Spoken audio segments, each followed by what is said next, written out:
Jambo wa Africa. Hello Africa. Hello and welcome. In this episode, we will look at Africa's golden age between the 14th and 15th century. We will explore the rich history and diversity of the continent by focusing on some of the most influential civilizations and kingdoms of Africa during this period. These include the Mali Empire, Kingdom of Kongo, Ife Empire, Benin Kingdom, Great Zimbabwe, and Hausa Kingdom. These societies flourished during the medieval and early modern periods and made significant contributions to the cultural, political, and economic development of Africa. By studying these civilizations and kingdoms, we can gain a greater understanding of the history and diversity of Africa. There are several factors that contributed to the designation of Africa's golden age as a period of prosperity and achievement. Some of these include political and economic stability. Many of the civilizations and kingdoms of Africa's golden age were characterized by political stability and economic prosperity. This was due in large part to the development of sophisticated systems of governance and the importance of trade in these societies. Cultural achievements. Africa's golden age saw the emergence of a number of cultures that made significant contributions to the arts, literature, and other areas of human achievement. This period saw the development of written languages, the production of beautiful sculptures and other works of art, and the spread of religions such as Islam and Christianity. Scientific and technological advancements.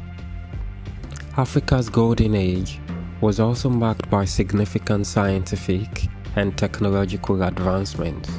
For example, the Kingdom of Kongo developed a written language using the Latin alphabet, and the Mali Empire was known for its use of complex mathematical systems found in several manuscripts from Timbuktu. Now that we have introduced Africa's golden age, let's take a closer look at some of the civilizations and kingdoms that flourished during this period. First up, we will be discussing the Hausa Kingdom. The Hausa Kingdom. The Hausa Kingdom was a pre-colonial kingdom located in present-day Nigeria and Niger in West Africa. It was centered around the city of Kano, which is located in present-day Nigeria, and its territories extended over a large portion of the Western Sahel region. The Hausa Kingdom was bordered by the Sahara Desert to the north, the Niger River to the west, and the Kingdom of Kanem-Borno to the east. It was known for its extensive trade networks, and its location at the crossroads of several important trade routes made it a hub of commerce and cultural exchange. Its territories included a number of important cities and towns, including Kano, Zaria, and Katsina, which served as centers of government, trade, and culture. The Hausa Kingdom was a centralized monarchy with a complex system of governance. The Sarki or king was the head of state and held ultimate authority over the kingdom. The Sarki was advised by a council of nobles, known as the Magajia, who were responsible for administration and decision-making. It was divided into a number of provinces, each of which was governed by a district head or emir, who was responsible for enforcing the laws and policies of the kingdom. They traded a variety of goods, such as salt, gold, and textiles with other regions of Africa and the Middle East. The Hausa Kingdom also developed a sophisticated system of currency using cowrie shells and later copper coins as a medium of exchange. Now that we have learned about the Hausa Kingdom and its significant role in the history of Africa's golden age, let's move on to the Great Zimbabwe, a powerful kingdom located in present-day Zimbabwe. The kingdom's capital was located at the city of Great Zimbabwe, which was situated in the eastern highlands of the country, and gave its name to the kingdom. The Great Zimbabwe's territory encompassed a number of cities and towns such as Great Zimbabwe, Masvingo, and Mutare, which served as centers of governance, trade, and culture. The Great Zimbabwe was bordered by the Limpopo River to the south, the Zambezi River to the northwest, and the Indian Ocean to the east. The Great Zimbabwe was home to a number of important architectural achievements, including the Great Zimbabwe Monument, which is a UNESCO World Heritage Site. The Great Zimbabwe Monument is a complex of stone structures located in the eastern highlands of Zimbabwe, near the city of Masvingo. It consists of three main groups of structures: the Hill Complex, the Valley Complex, and the Great Enclosure. The Great Zimbabwe Monument is notable for its sophisticated construction techniques and its elaborate architectural design. The structures are made of dressed stone blocks that are carefully fitted together without the use of mortar. The stone blocks are decorated with intricate geometric patterns and other ornamental features. Now that we have explored the achievements and cultural significance of the Great Zimbabwe, let's turn our attention to the Benin Kingdom, a powerful kingdom located in present-day Nigeria. The Benin Kingdom's capital, the city of Benin, was located in the southern Niger Delta region, and the kingdom's territories extended over a large area. The Benin Kingdom was bordered by the Niger River to the west, the Igbo people to the east, and the Kingdom of Dahomey to the west. The Benin Kingdom was a centralized monarchy with a complex system of governance. The Oba or king was the head of state and held ultimate authority over the kingdom. The Uzama, a council of nobles, advised the king and assisted in the administration of the kingdom. The Benin Kingdom was divided into a number of provinces, each governed by a local leader or a nogie, who was responsible for enforcing the laws and policies of the kingdom. The Benin Kingdom was known for its military prowess, and its army was well trained and equipped with advanced weapons. The kingdom was able to expand its territory through a combination of military conquest and diplomatic negotiations. And at its peak, the Benin Kingdom controlled a large portion of the southern Niger Delta region of Nigeria. The Benin Kingdom was also known for its cultural achievements, particularly its art and sculpture. The kingdom was home to a number of talented artisans who produced a wide range of works of art, including sculptures, metalwork, and other decorative objects. They are considered some of the finest examples of African art and have had a lasting influence on the art and culture of the region. Moving on to the Kingdom of Kongo. The Kingdom of Kongo was a kingdom located in present-day Angola, Democratic Republic of Congo, and Republic of Congo in Central Africa. It was founded in the late 14th century by the Bakongo people, who migrated to the region and established the city of Mbaza, Congo, as their capital. The Kingdom of Kongo was known for its strong central authority and system of governance, and it played a significant role in the history of Central Africa. The Kingdom of Kongo was able to expand its territory by conquering other surrounding kingdoms, thanks to its strong military and advanced weapons.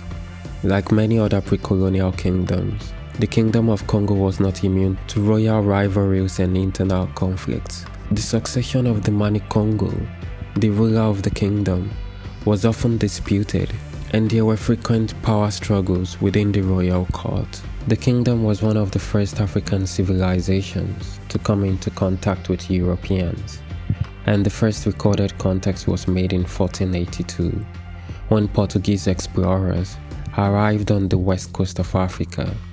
The Kingdom of Kongo maintained a strong relationship with the Portuguese and other European powers.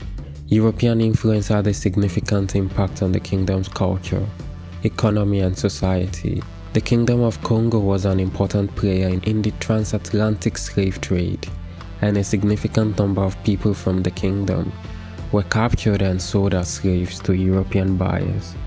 The Kingdom of Kongo's contact with the outside world and Europeans had a lasting impact on the kingdom and the region, and its legacy can still be seen today. And now to the Kingdom of Ife. The Ife Empire was the first Yoruba empire. It was located in present-day Nigeria, in West Africa. The kingdom was founded in the 11th century by the Yoruba people who migrated to the region and established the city of Ife as their capital. The Ife Empire had a centralized monarchy and a complex system of governance, with the Oba or king serving as the head of state and holding ultimate authority. The Oba was advised by a council of nobles, known as the Iwarefa, who were responsible for administration and decision-making.